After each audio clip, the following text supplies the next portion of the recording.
Hello everyone. So in my previous video, we are done with the one of the predefined method that was match. In this video, we have a full match inbuilt function. So again, here it is same only.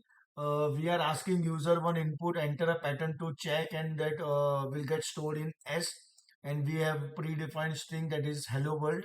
So what is the full match? It will check full string, not half, not one letter, not two letters. It will check everything. Hello world.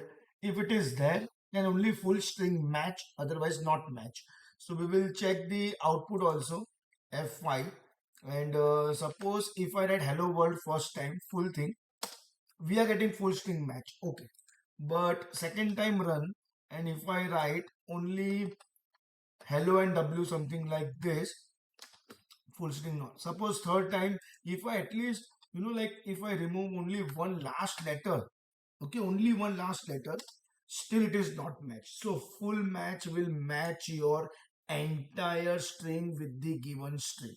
So that is using full match function. Thank you everyone.